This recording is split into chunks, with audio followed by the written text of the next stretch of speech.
Imagine you are applying for a job. You polish your resume, you practice your interview answers in the mirror, you buy a nice suit, you iron the collar. Yeah, you do the whole routine. Right, you walk into that room believing you are in total control of your destiny. But what if you aren't? What if your lifetime earning potential was secretly locked in before you even learned how to speak? It is a terrifying thought. It really is. What if your financial ceiling is dictated by the exact length of your bones? It is deeply uncomfortable because, we are conditioned from birth to believe in meritocracy. Absolutely. We believe in hustle. Right. We believe that a sharp mind and a strong back can overcome any obstacle. But today, we're going to tear that comforting illusion completely down to the studs. We are looking at a landmark 2012 investigation by Princeton researcher Tom Vogl. And this focuses on the labor market in Mexico. But look, this is not some dry economics lesson. Yeah, definitely not. This is a story about how your biology weaponizes your childhood environment against your adult self.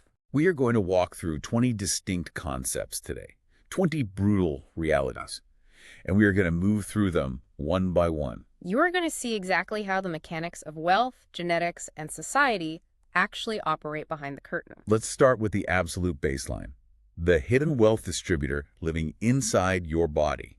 We need to talk about a single centimeter. 1 centimeter, Yeah. a fraction of an inch. That is exactly where Vogel's data starts. Right. He analyzed thousands of workers in the Mexican labor market. He tracked their physical attributes against their economic output. And what he found was not some random scatterplot. What did it look like? He found a rigid, unyielding line.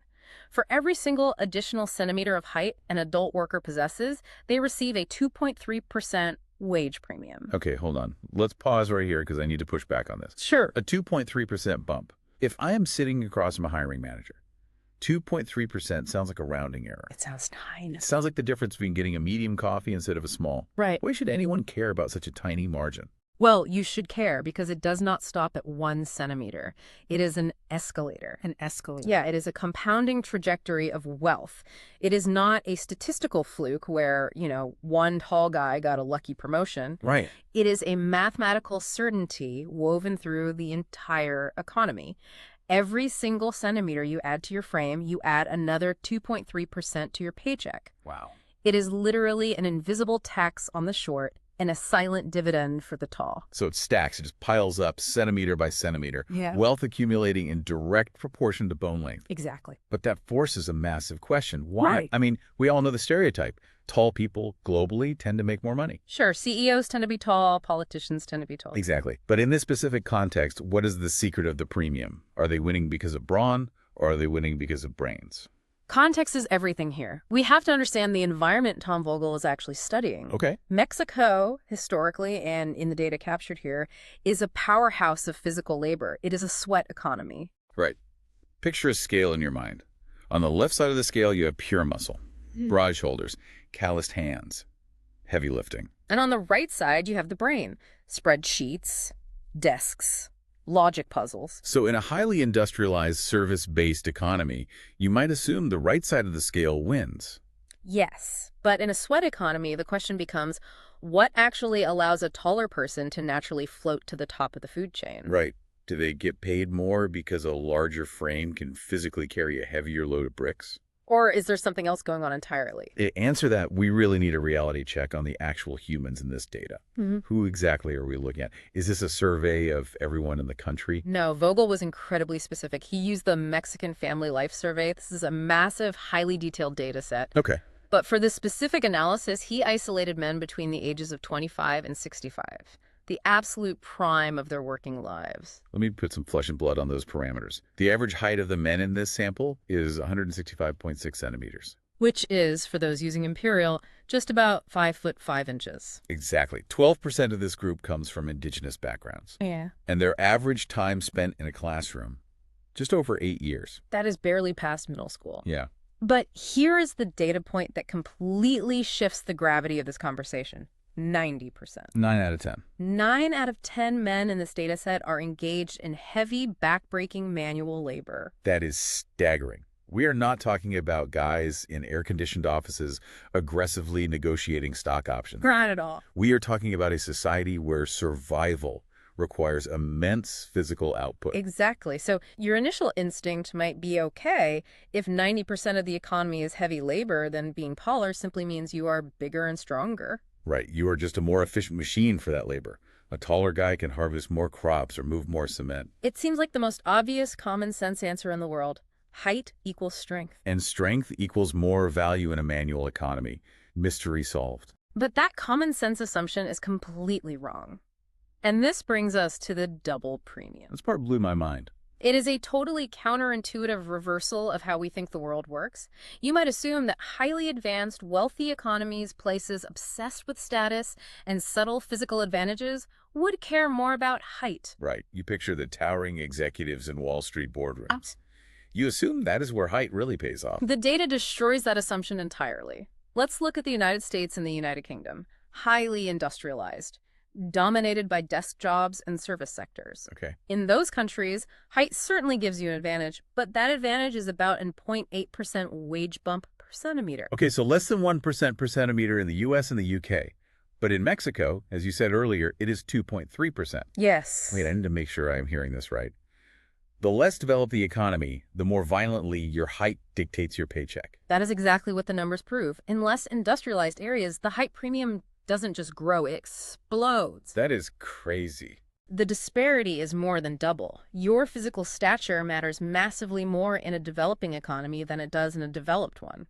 This completely breaks my mental model. If I am working in an economy built on muscle, I am punished far more severely for being short than if I'm working in an economy built on computers. Why? To understand why, we have to look at the absolute dominance of that 2.3% figure, because we need to stop talking in abstract percentages and start talking about human survival. We need to talk about cash. Exactly. Vogl ran the numbers every which way to see if he could make this height advantage disappear. He tried to control for other variables, right? You tried everything. In statistical analysis, you try to isolate the variable. You strip away the worker's age. You strip away their ethnic background. Right. You remove regional differences. You try to find any other reason for the wage gap. But that 2.3% per centimeter stands like an immovable brick wall. It does not flinch. Let's translate that math into visceral reality. What does that mean for a guy waking up at 5 a.m. to go to work? It means that if you are 10 centimeters taller than the guy standing next to you, that is roughly 4 inches, your hourly wage is 25% higher. A 25% pay bump. Just let that sink in. It is massive. That is not a bonus. That is not an extra vacation day. A quarter of your total income is determined purely by the length of your skeleton. That is the difference between keeping the lights on and going hungry. And it completely bypasses the concept of hard work. You do not get a 25% raise in a manual labor job by swinging a hammer a little bit faster. No, you definitely don't. You get it somehow by being 4 inches taller. This is where things start to get truly strange. Because height isn't just buying a bigger paycheck. It seems to be buying everything. Vogel's data charts a relentless upward trend across multiple facets of human life. It is what statisticians call a monotonic rise. Okay, pause.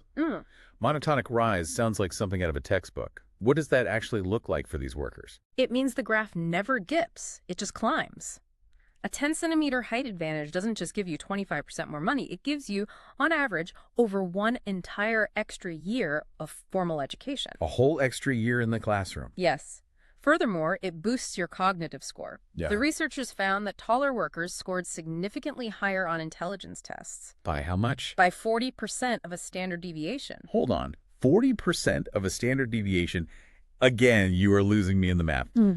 Translate that into the real world. Are we talking about the difference between a genius and a regular person?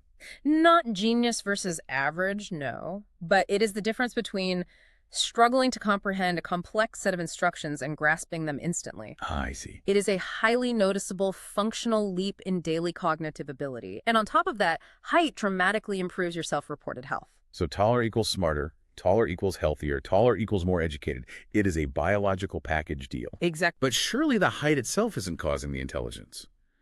Growing a few extra inches of leg bone doesn't magically wire your brain for calculus.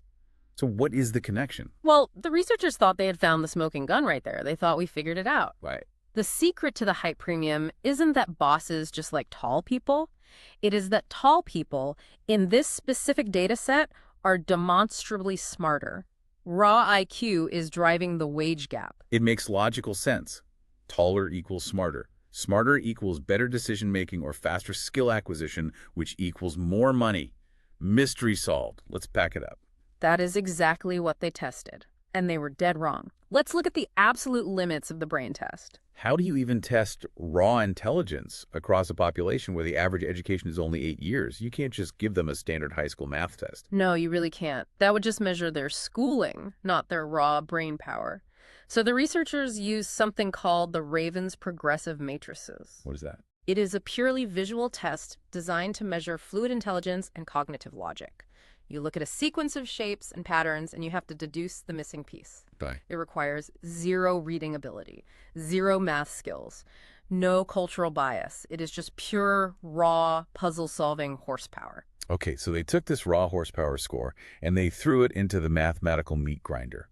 They wanted to see if intelligence would erase the height premium. They added the Raven score to the regression analysis, and the intelligence score did matter. It had a coefficient of 0.144.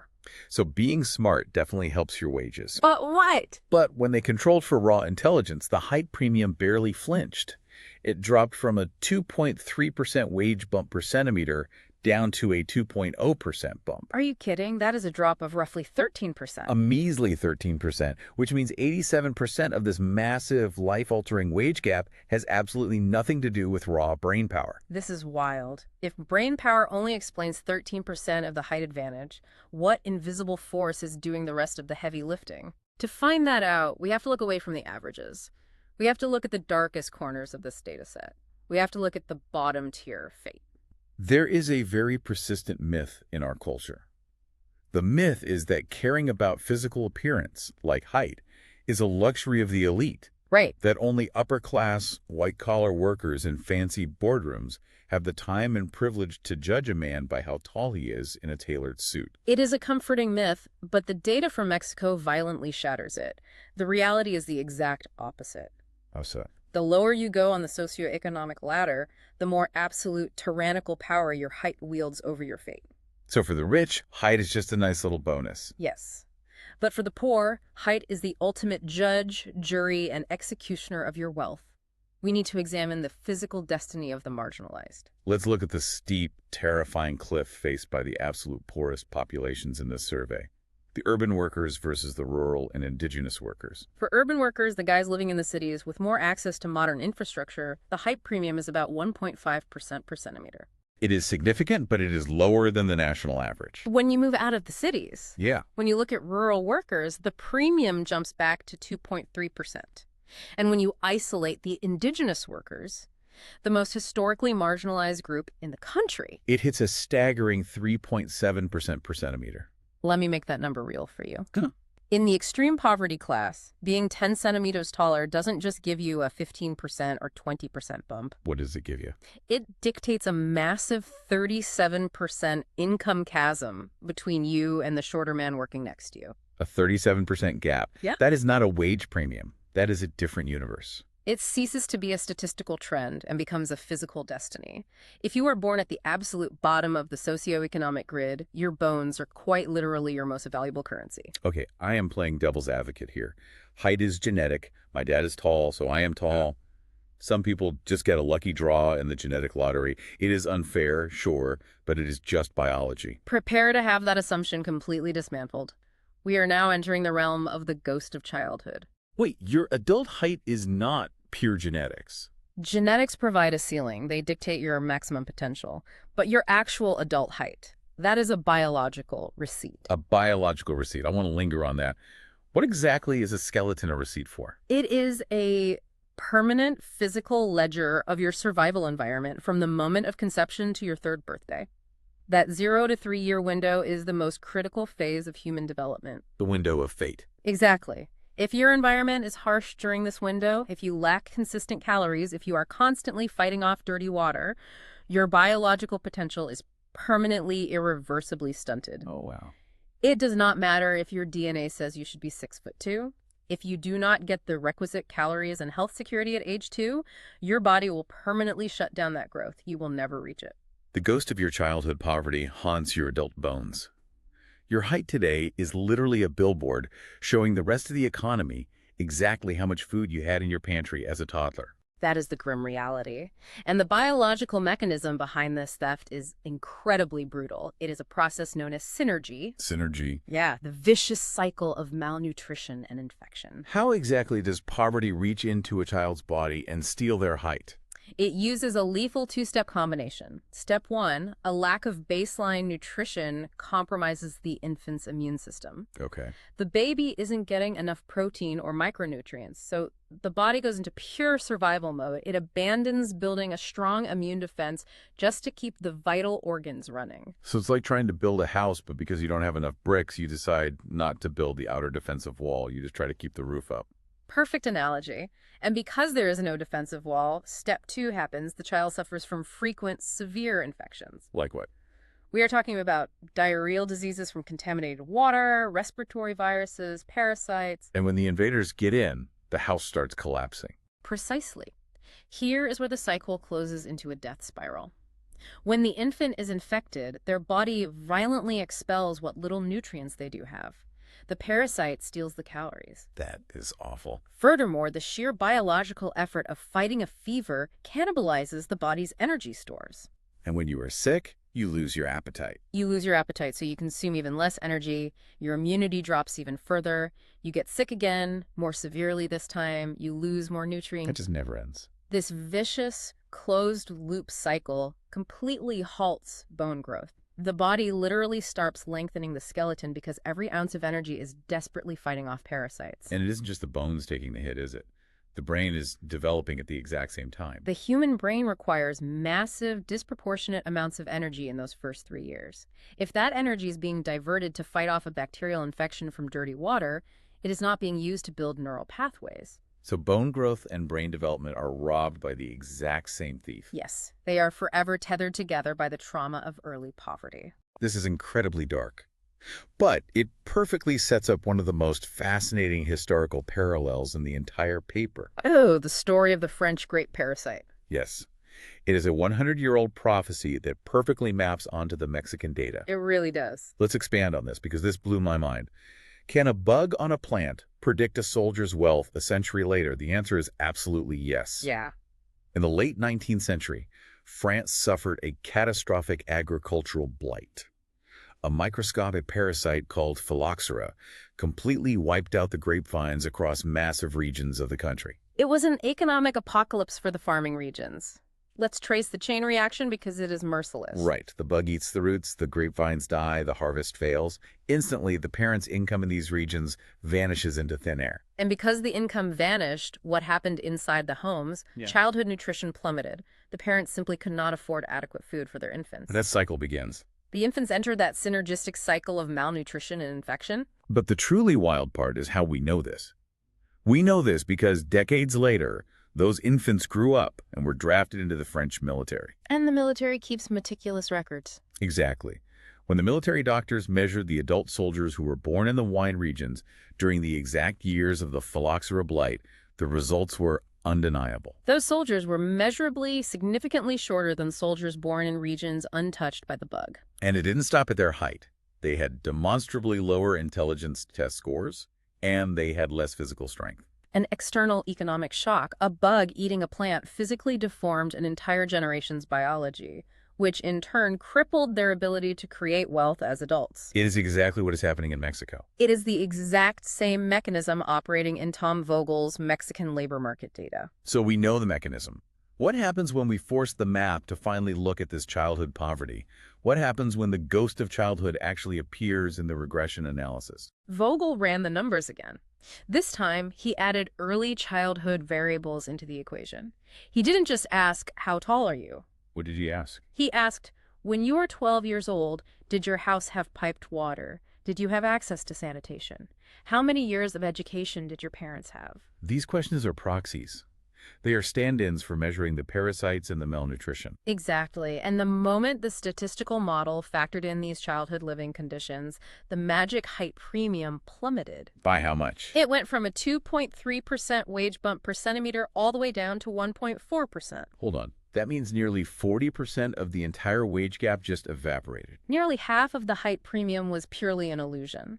You are not being paid more simply because you are tall. Right. You are being paid more because your height is the physical measuring stick of early life privilege.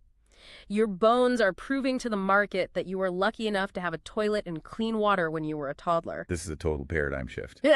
But it leaves one massive glaring question hanging in the air. Which is, We established earlier that 90% of the men in this data set are doing heavy manual labor. yes. So how do the tall guys fit in? If height equals early life privilege and early life privilege equals better brains, how is a tall guy using his superior brain power while swinging an axe or carrying cement? Well, here is the ultimate suspense of the paper. They aren't. What do you mean they aren't? The tall guys aren't carrying the cement. They execute a perfect surgical evasion of the heavy lifting. Wait, if 9 out of 10 jobs in this entire economy require you to lift boxes or work the fields, how are the tall guys magically finding the 10% of jobs that don't? How does that evasion actually work? To prove this evasion, the researchers had to do something incredibly clever. They couldn't just look at Mexico in a vacuum. Okay. They had to cross-reference two entirely different worlds. They had to map the grid. Explain this mapping process to me. They use the US DOT versus the Mexican market. What does that mean? Tom Vogl took the entire list of Mexican jobs using the International Standard Classification, and he mapped them directly against the U.S. Dictionary of Occupational Titles, the DOT. Why in the world would you use a United States occupational dictionary to study farmers and factory workers in Mexico? Because the U.S. DOT is incredibly ruthless at scoring jobs based on pure fundamental requirements. Okay. It strips away job titles and assigns a strict numerical value to two things: intelligence, aptitude, and strength. It scores exactly how much brain power you need to do a task and exactly how much physical muscle you need. I want you to visualize a 2D graph right now. On the vertical y-axis, you have brain power. At the bottom, jobs that require zero thinking. At the top, jobs that require intense cognitive logic. Right. On the horizontal x-axis, you have pure muscle. On the left, zero physical exertion. On the right, back-breaking strength. When you plot the entire Mexican labor market onto this two-dimensional grid, it does not scatter evenly. It violently fractures. It naturally splits into two brutal, distinct extremes. The physical split of brains and brawn. The data reveals a ruthless physical segregation of the workforce. If you look at the trends mapped out in the study, a stark picture emerges. As a worker's height increases, their likelihood of doing manual labor falls off a cliff. The taller you are, the less muscle your job requires. And at the exact same time, the intelligence requirement of their daily tasks skyrockets. So the tall workers are heavily concentrated in the brain sector of the grid, and the short workers are relegated almost exclusively to the brawn sector of the grid. It is a literal physical division of the entire economy. The tall men are sitting at the desks making the decisions. The short men are out in the fields executing the labor. But again, I have to ask why. Is this just blatant, terrible workplace discrimination? Does a foreman look at a lineup of guys on a construction site and say, you, the tall guy, come inside, do the payroll math. You, the short guy, go carry the bricks. That is the natural assumption. We want to blame the boss, but that is not what the data shows. The true deciding force wasn't the hiring manager. No. The die was cast before the worker even stepped into the interview. A pre-day one decision. The worker was sorted into their economic destiny years, even decades, before they ever applied for the job. So what sorted them? What is the ultimate middleman between a toddler's nutrition and an adult's desk job? It is the education eraser. Let's look at the raw probability. The math shows that for every extra centimeter of height a man has, his chance of doing heavy manual labor drops by a massive 0.63%. Being tall literally buys your ticket out of the fields. But watch what happens when you control for years of education. You add one single variable to the math. Just one. You ask the model to account for how many years that man sat in the classroom. The moment you do that, that massive 0.63% advantage violently crashes down to 0.052%. The advantage essentially vanishes into thin air. Okay, let's unpack this completely. What does this vanishing trick actually mean? It means education is the ultimate bridge. Right. Your height did not get you out of manual labor. Your height got you into a classroom, and the classroom got you out of the manual labor. The tall kids had the cognitive and physical health to stay in school. School was easier for them because their brains weren't starved by parasites. Wow. The short kids, whose bodies were ravaged by early poverty, fell behind cognitively, dropped out and went straight into the fields. It all comes down to a ruthless cycle of biological and economic compound interest. And this is where we need to introduce the foundational engine of this entire study, the Roy model. The Roy model logic is the invisible architecture underneath everything we have discussed today. It is a closed loop, a terrifying, inescapable feedback loop of human capital. Walk me through the loop step by step. Let's start at the very beginning, age 0. Step 1, abundant early childhood nutrition and health. A child is born into a family with clean piped water and enough calories to thrive. Because they have calories and lack parasites, step 2 happens. They experience superior bone growth. They get taller. And simultaneously, they experience superior brain development. They get sharper. Now we enter step 3, the critical divergence. Because this child is physically healthy and cognitively sharp, their educational investment becomes vastly more productive. Makes sense. Think about it. School is infinitely easier when you aren't exhausted from fighting off an intestinal worm. School is easier when your brain had the excess caloric energy to wire itself perfectly during your toddler years. So, because school is easier and more rewarding, step 4, they stay in school longer. They accumulate more years of formal education. And what does that extra schooling result in?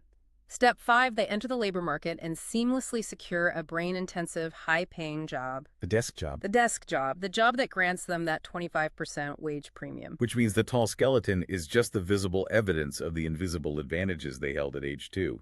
The bones are just a trophy for surviving childhood. Precisely. And the children born into poverty experience the exact same loop, but in brutal reverse. A downward spiral. Poor nutrition leads to stunted growth and compromised brains, which makes school frustrating and unproductive, leading to early dropout, which funnels them directly into low-paying, body-breaking manual labor. We have to look beyond the bones. We have to look at what this implies for society and how we can possibly break these chains. Your adult height is merely a shadow. It is a shadow cast backward by the inequality you suffered as a helpless toddler. Which brings us to a profound, almost existential question. If the height premium is just a projection of unequal childhood health, if your physical frame and your cognitive capacity are locked in a vicious synergy, are we living in a world where your socioeconomic class is permanently locked in before you even learn to speak? are we? The data points to a terrifying yes. By age 3, the biological receipt has been printed, the physical trajectory is set, the brain capacity has a permanent ceiling, the bone length is permanently restricted. So what is the takeaway? Do we just throw our hands up and accept that biology is destiny? Absolutely not. But it means we have to radically change our entire philosophy on how we fight poverty. Breaking the cycle of poverty is not about offering better job retraining programs to a 25-year-old manual laborer. Because by 25, the die is cast. The biological architecture is already dry. Exactly. It is about intervening at age 0. The only way to shatter the intergenerational chains of poverty is to fix childhood health, nutrition, clean water, sanitation, early cognitive development. Right. You have to fix the foundation before the bones stop growing. You have to save the brain before the parasites steal the energy. You have to catch the ghost before it haunts the adult. That is the only way to rewrite the ledger. This has been a massive paradigm shift. Thank you for walking through this incredible data with me. The core takeaway here is just mind-bending. Your body is an economic ledger. Your skeleton is a physical record of the economics of your childhood. The next time you look at a corporate boardroom or you walk past a construction site, look at the physical realities of the people standing there. You aren't just looking at a random distribution of genetics. You are looking at the compounding interest of early life privilege. You are looking at the biological scars of poverty. So as we wrap up this deep dive, I want you to take this thought with you tomorrow. Look at the people in your own workplace differently. Look at the structures we so casually assume are built on pure, unadulterated merit. Keep questioning the hidden forces that shape our lives. Because sometimes the most powerful wealth distributor in the world isn't a tax code, and it isn't a stock market. Sometimes it is just the length of your bones.